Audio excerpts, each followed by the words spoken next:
Dans cette première vidéo de notre chapitre sur les probabilités, nous allons introduire un peu de vocabulaire et nous allons parler de la notion d'expérience aléatoire. Mais avant ça, un peu d'histoire. Il faut savoir que les mathématiciens s'intéressent aux phénomènes liés au hasard depuis bien longtemps. En effet, les mathématiciens sont très joueurs et ils s'intéressaient en fait aux jeux de hasard. Par contre, la théorie mathématique qui est liée au hasard, qu'on appelle la théorie des probabilités, elle est apparue uniquement au XVIIe siècle. Cette théorie des probabilités, son objectif, c'est de quantifier le hasard, c'est-à-dire de déterminer à l'aide d'un nombre si un résultat a beaucoup de chances ou pas beaucoup de chances de se produire. Par exemple, je peux te dire qu'à ton prochain contrôle de mathématiques, tu as 60% de chance d'avoir une bonne note. J'ai quantifié le hasard, mais d'où est-ce que je le sors, ce 60%? On ne sait pas. Là, clairement, je l'ai inventé. L'objectif de la théorie des probabilités, c'est de fournir un ensemble d'outils qui permet de calculer avec certitude le pourcentage de chance qu'on va avoir d'obtenir un résultat donné. Cette théorie mathématique des probabilités, avec les statistiques, elle forme les sciences du hasard, donc qui font partie intégrante des mathématiques. Prenons tout de suite quelques exemples. Le jeu de pile ou face, c'est un jeu que tu connais bien. On jette une pièce, si elle est équilibrée, on peut soit obtenir pile, soit obtenir face. À partir du moment où la pièce est équilibrée, on peut facilement comprendre qu'on va avoir autant de chances d'obtenir pile que d'obtenir face. On peut donc dire qu'on a une chance sur deux d'obtenir pile et une chance sur deux d'obtenir face, ou bien 50% de chance d'obtenir pile et 50% de chance d'obtenir face. J'ai quantifié mon hasard. Mais maintenant, prenons un jeu plus compliqué, le poker. Si je joue au poker et je me demande quelle est la chance que j'ai d'avoir un carré d'as, ça, c'est pas simple à calculer. Et l'objectif des probabilités, l'objectif de notre cours et l'objectif de ce que tu feras plus tard au lycée sur les probabilités, c'est justement de comprendre comment est-ce que tu peux calculer cette chance que tu as d'avoir un carré d'as. Et c'était l'objectif premier des mathématiciens. Maintenant, un peu de vocabulaire. Pour calculer des probabilités, on ne peut pas faire ça n'importe comment. On est obligé de se placer dans un contexte un peu particulier, et donc on est obligé de travailler avec ce qu'on appelle une expérience aléatoire. Une expérience aléatoire, c'est une expérience dans laquelle intervient le hasard. C'est une expérience qui est liée au hasard. Comme elle est liée au hasard, on ne peut pas prévoir le résultat de l'expérience à l'avance. Par contre, on doit pouvoir lister les différentes possibilités. On doit connaître l'ensemble des résultats possibles de l'expérience. Sinon, on ne pourra pas travailler, on ne pourra pas calculer de probabilité. Les différents résultats possibles de mon expérience, c'est ce qu'on va appeler des issues. Donc l'issue d'une expérience aléatoire ou les issues d'une expérience aléatoire, ce sont les résultats possibles de cette expérience. Prenons un exemple. Je pioche une boule dans l'urne opaque que tu vois apparaître sur ton écran. Alors opaque, ça signifie qu'on ne voit pas à travers. Bien sûr, pour les besoins de la vidéo, je l'ai représentée transparente. Mais imagine qu'elle est vraiment opaque et qu'on ne voit pas à travers. Par contre, cette urne, je sais qu'elle contient 3 boules bleues, 2 boules rouges et une boule jaune.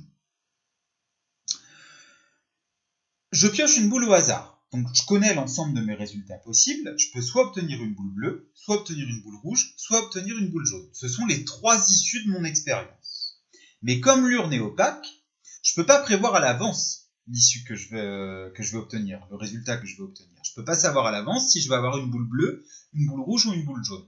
J'ai donc bien une expérience aléatoire puisque je connais l'ensemble des résultats possibles, l'ensemble des issues, mais que je ne peux pas prévoir mon résultat avec certitude. En mathématiques, ce qu'on aime bien faire, c'est représenter les différentes issues à l'aide d'un schéma. Ce schéma, tu le vois apparaître sur ton écran, c'est ce qu'on appelle un arbre des possibles. C'est très simple, on va tracer plusieurs traits, chaque trait va correspondre à une issue, et donc au bout de chaque trait, on va indiquer l'issue à laquelle le trait conduit. Et donc, dans notre exemple, on va indiquer obtenir une boule bleue, obtenir une boule rouge, obtenir une boule jaune. Passons maintenant aux exercices d'application de ton cours que nous allons corriger. Premier exercice.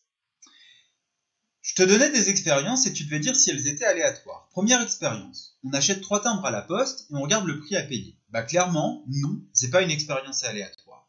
Pourquoi non? Parce que quand tu vas à la poste, le prix des timbres, il est indiqué. Si tu en achètes 3, tu peux donc calculer le prix que tu vas payer. Et donc tu sais le prix que tu vas payer avant qu'on te l'annonce. Donc c'est pas une expérience qui est liée au hasard.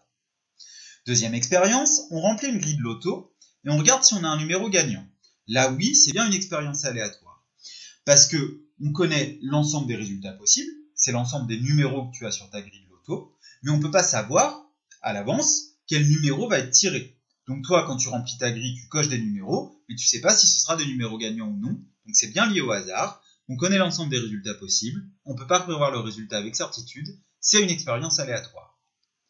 Troisième expérience, on choisit au hasard un numéro dans le répertoire de son téléphone portable, et on regarde si on connaît la personne à qui appartient ce numéro.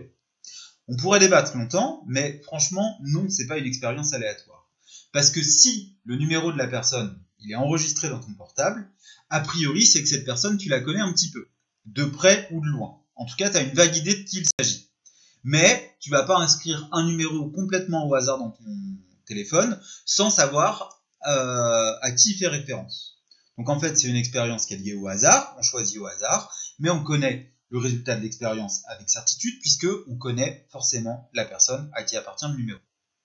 Et enfin, dernière expérience, on demande à une personne dans la rue si elle aime les brocolis. Eh bien là, oui, c'est une expérience aléatoire, tout simplement parce que il y a des personnes qui aiment les brocolis, ça existe, j'en fais partie, et donc, si tu demandes à une personne dans la rue si elle aime les brocolis, tu as 2 réponses possibles, oui ou non.